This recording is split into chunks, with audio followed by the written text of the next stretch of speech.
What's up, everybody? Joel's back with another reasoning sesh where I challenge the status quo of the wisdom of the world and the church by diving deep into the ancient scriptures, uncovering meanings glossed over by omission through translations, tapping into the metaphysical concepts hidden in these ancient works, and applying them practically to situations in our present day. And today I'm going to be talking about standing up for the absolute principles of Source, and when we do, we'll see that absolute salvation.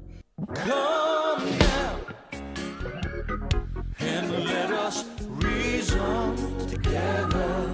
Come now, we can talk it over. But before I begin, I just gotta say, if you like these videos, give it a thumbs up, hit subscribe for more, and stay tuned because honestly, this message is getting deeper and deeper, and I'm gonna be unveiling some really deep stuff in the days, weeks, and months ahead. But with that out of the way, I'm just gonna jump right into it. Today I'm reading from the 3rd chapter of the book of Daniel, which is the story of the 3 Hebrew men being thrown into the fiery furnace. Now, if you're not familiar with this passage, I'm just going to read a bit from the text to lay a bit of backstory. Starting at the beginning, it says, Nebuchadnezzar, the king of Babylon, made an image of gold whose height was 60 cubits, and the breadth thereof 6 cubits. He set it up in the plain of Dura in the province of Babylon. Then Nebuchadnezzar the king sent to gather together the princes, the governors, and the captains, the judges, the treasurers, the counselors, the sheriffs, and all the rulers of the provinces to come to the dedication of the image which Nebuchadnezzar the king had set up.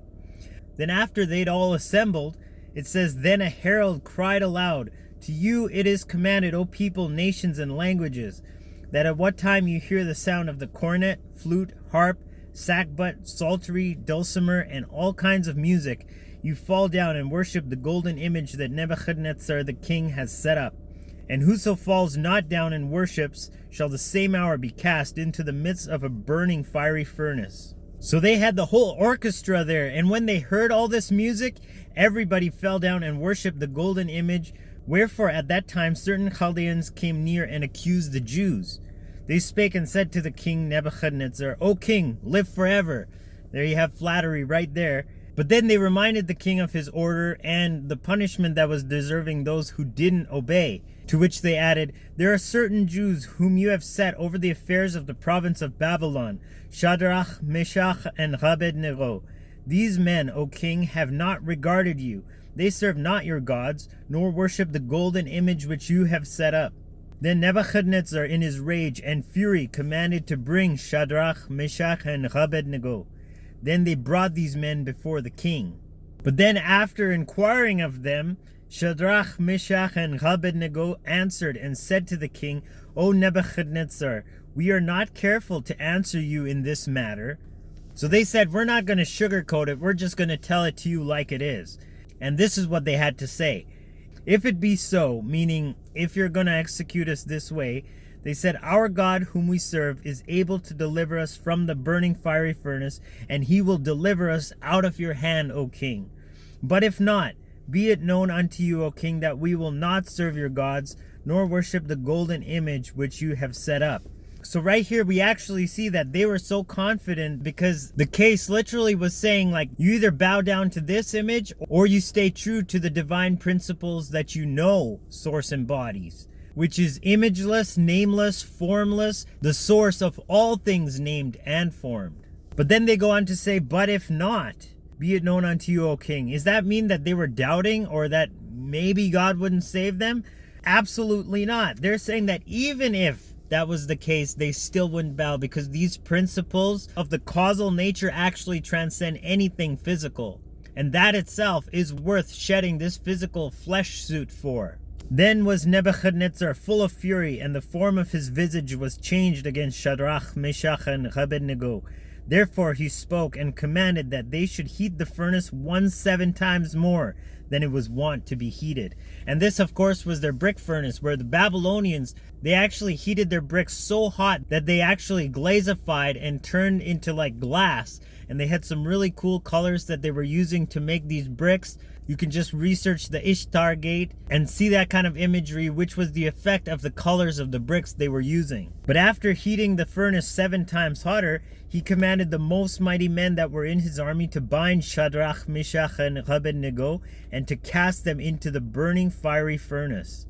Then these men were bound in their coats, their hosen, and their hats, and their other garments, and were cast into the midst of the burning fiery furnace. Therefore, because the king's commandment was urgent and the furnace exceeding hot, the flame of the fire slew those men that took up Shadrach, Meshach, and Abednego.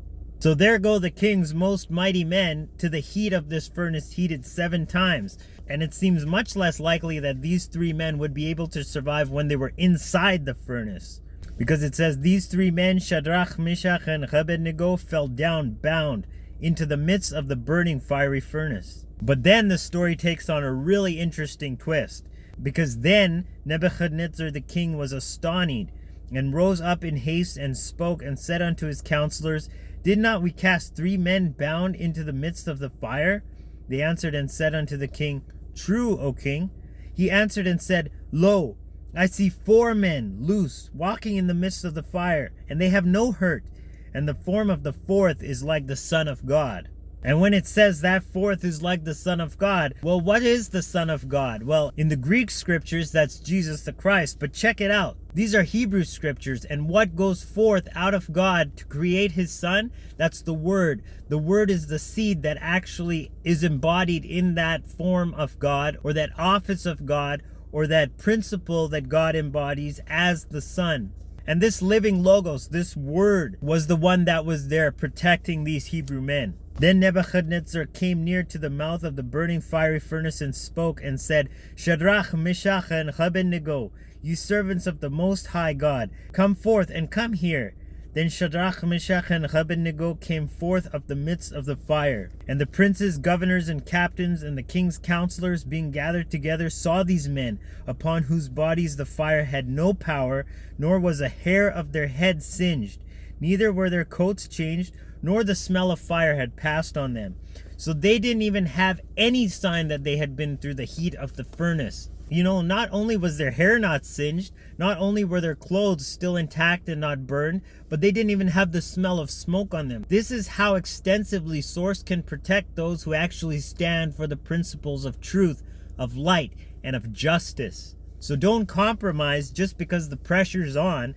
Actually know who you're bowing to, and that by not bowing to the kingdom of darkness, to the world of illusion, you're actually standing for the kingdom of heaven. Then Nebuchadnezzar spoke and said, Blessed be the God of Shadrach, Meshach, and Abednego, who has sent his angel and delivered his servants that trusted in him and have changed the king's word and yielded their bodies that they might not serve nor worship any god except their own God.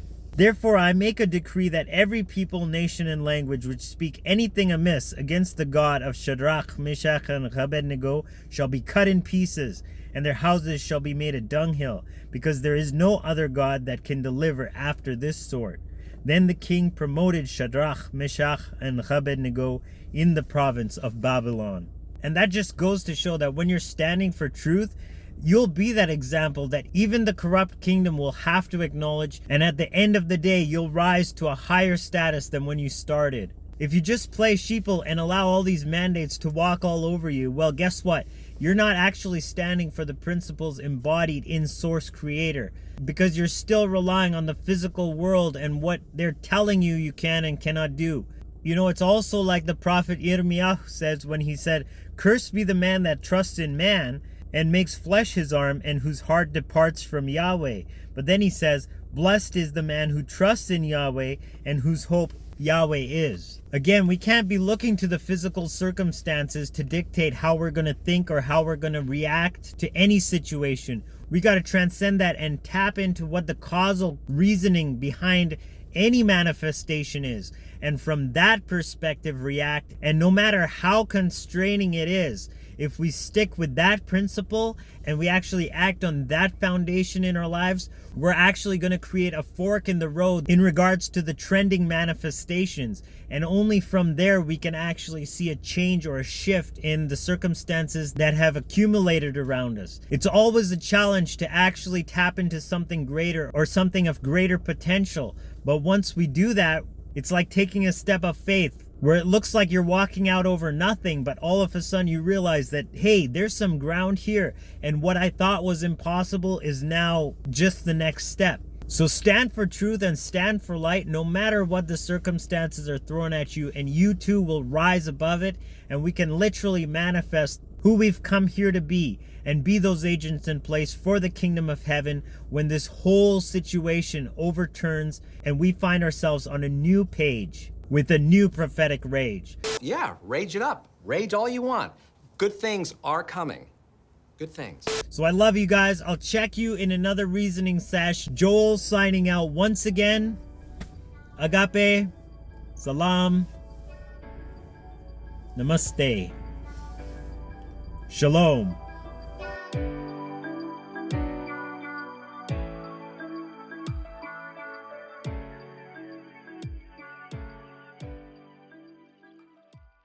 Then after they'd all assembled, then after